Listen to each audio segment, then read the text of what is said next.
Halo semuanya, di sini kami akan membawa materi pengaruh migrasi terhadap ketenagakerjaan. Jadi, tolong disimak dan dipahami. Selamat menonton semua. Migrasi merupakan perpindahan penduduk dari suatu daerah ke daerah lain dengan melintasi batas administratif seperti desa, kecamatan, kabupaten, atau negara yang dilakukan dengan tujuan menetap dalam jangka waktu minimal 6 bulan.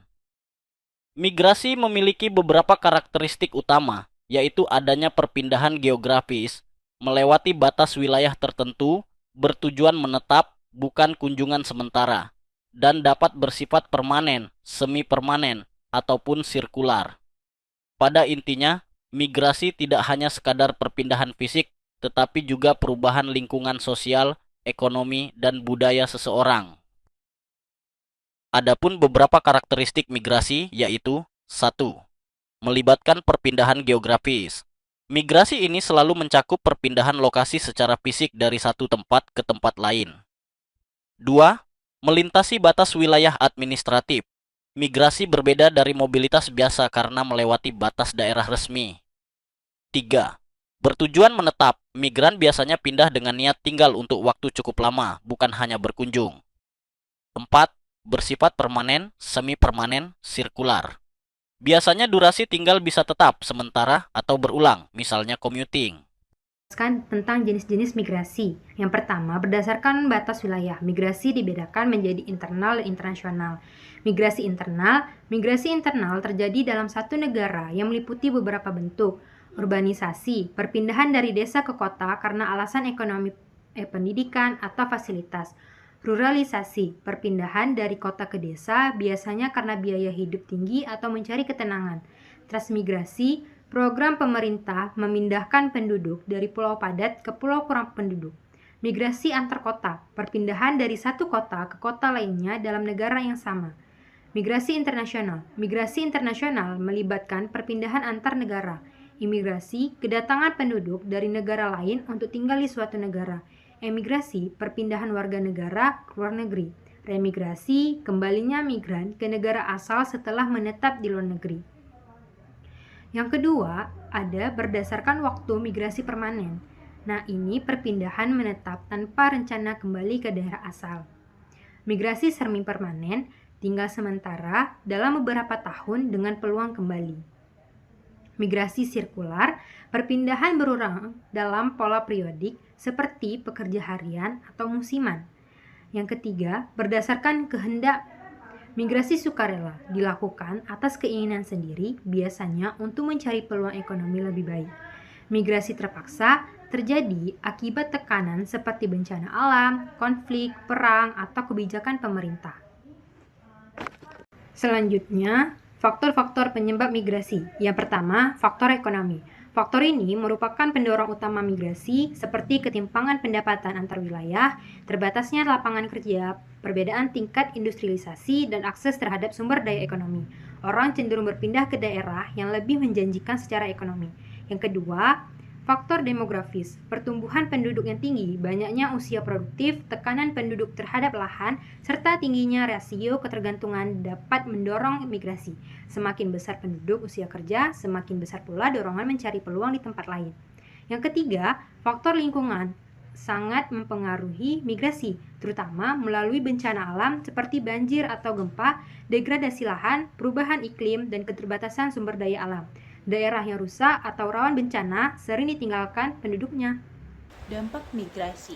Yang pertama, dampak daerah asal. Dampak positifnya, migrasi dapat meningkatkan pendapatan keluarga melalui remitansi, mengurangi pengangguran, dan membawa transfer pengetahuan ketika migran kembali. Selain itu, migrasi mengurangi tekanan penduduk dan dapat meningkatkan investasi lokal. Dampak negatifnya, migrasi dapat menyebabkan brain drain atau kehilangan tenaga kerja terdidik, menurunkan jumlah tenaga kerja produktif, serta menimbulkan ketergantungan terhadap remitansi. Keluarga bisa mengalami disintegrasi, populasi menua, produktivitas pertanian menurun, dan struktur sosial berubah akibat ketimpangan antar keluarga penerima remitansi.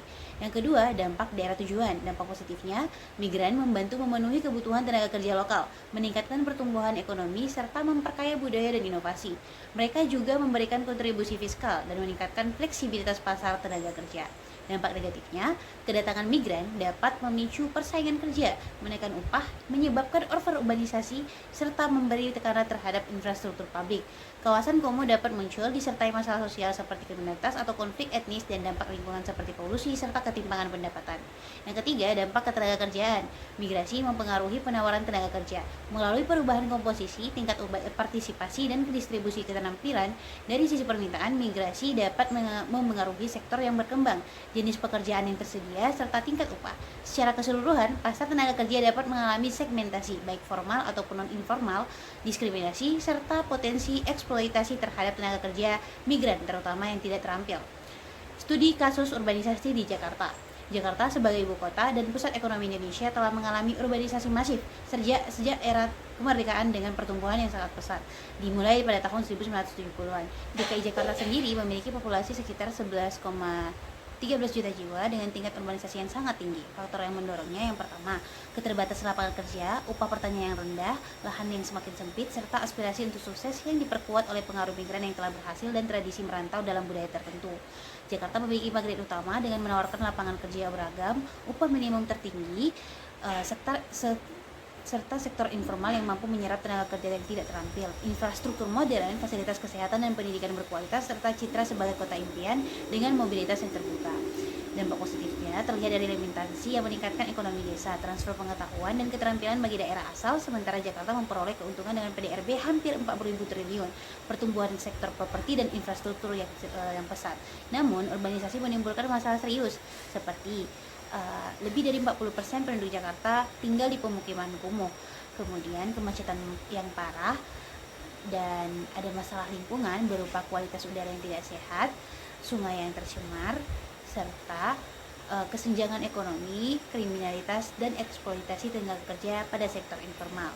Kemudian, ketidaksesuaian keterampilan dan kebutuhan pasar, serta meningkatnya penyakit menular dan tidak menular akibat kondisi lingkungan buruk dan akses kesehatan yang tidak merata.